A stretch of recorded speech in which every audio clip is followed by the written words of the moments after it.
This has been a discussion for over 5 years. There's been discussions of consolidation, discussions of financial, good, bad, indifferent, but nothing's been done. In the committee and being part of some of these meetings, I agree that this is a step that should be taken to explore further. I mean, there's been quite a bit. There's been some cost analysis for both police and fire that's been done. Nothing, like you said, close to signing, but something that needs to be looked at. I think that's really unfortunate that there has to be that kind of a battle when there's talented people within all of those agencies that could support and serve this county without it all being separated and being in 3 different areas.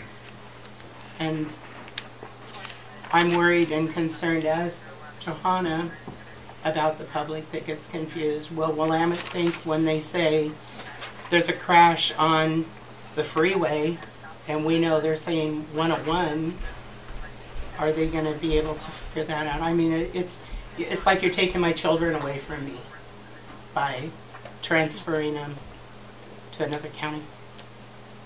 24 years. Well, I think I'm the only one in this room that worked at Willamette Valley. I worked there for a year and then I was dispatched by him for another 14. And I understand exactly what you're saying. Technology in Willamette Valley, I think I probably can safely say exceeds the technology here in Lincoln County. The CAD system is phenomenal. I was talking earlier to somebody, we would get a call when I was at Kaiser and it would pop up the map of where the call was. Most agencies had AVL, so it would show the dot of the vehicle moving along the road. But you could zoom in, I could, from that console in my vehicle, I could look at any location in the state of Oregon. So to say that that is not obtainable, I don't think is a fair statement. To say that you don't think they'll give the time and effort, they're as dedicated as all you folks are.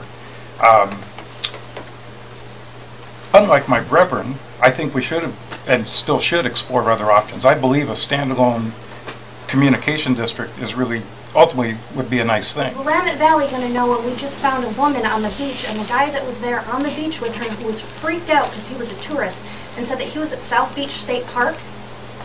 But my partner that I was working with questioned him for 5 minutes and found out he was actually at Beverly Beach State Park. Are they going to stay on the phone with those people and are they going to sit there and talk to them and figure out that they're not really where they think they are? As a dispatcher for LinCom and a loyal one to all of my users, that if it is close to the same amount of money, why would you choose to ship taxpayer money out of our county? It bothers me that I hear it's all about money. So if it is about money and you can get something cheaper that is equal value or less, go for it. If you can't, I would say keep your tax dollars here. And I'm looking at the numbers. It looks like we would save a little bit of money as a whole entity by going across the mountains. Not a lot, but what are we getting for that money? And one thing that I see that they have and we don't have is the capital replacement funding mechanism.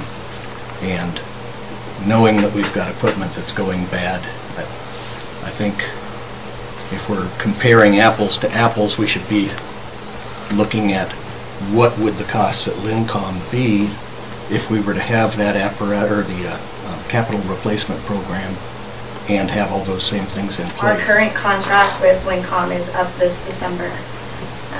We were planning to move forward with a multi-year contract, 5 years with LinCom. In order to do this, and in light of this proposal to move the services to Willamette, we would not have a basis to support the sole source justification to our national headquarters. Therefore, the contract would have to be sent out for solicitation to interested vendors. There are a lot of areas that most dispatchers have no idea about, and these ladies here have gone above and beyond and went out with us on ride-alongs. They make sure they know the dunes, all kinds of things. So should we terminate our contract, all of our equipment is returned to the government. meaning our repeaters, because we've paid for, I think $50,000, but a lot of money for this equipment to be used. We've invested a lot of money over time. Forest Service, a key thing with the Forest Service is to support the local communities that surround our Forest Service land, the public land, and part of that is going to the small businesses and making those contracts and putting the money in the county. When it moves to a larger facility, it's a completely different type of contract, which takes, again, a lot more time to get settled. I'm just curious as to whether this committee did explore other options, or if contracting with the Willamette Valley seems to be the one option that was looked at most extensively. Yeah, we didn't. The tax district was discussed, but when that was proposed a number of years ago, how long ago? 2005, 2006. No progress was made with it. It doesn't appear that anybody's willing to step up. Well, it was a. I guess that's my point. Yeah, exactly. There have been people willing to step up for other the county commissioner, county. Commissioner Lenny was the one that brought that forward, talked about that, the discussions. There was a timeline that was actually established as well that would show what would occur over the next couple of years, and 2008 being the year that would be put to the voters, and there wasn't any follow-up.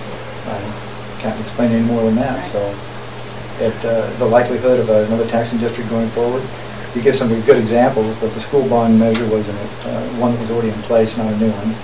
The library district, or library, was also an extension, and the shelter was the new one, but you can't compete with dogs and cats. But is what I'm told. All good points. And I move we direct the committee of Chief Mark Miranda, which is the existing committee we appointed, Chief Dennis Dotson, Chief Josh Williams, and Chief Derek Clausen, and LinCom Counsel Wayne Belmont to begin negotiations with WVV to move LinCom's dispatch to WVV.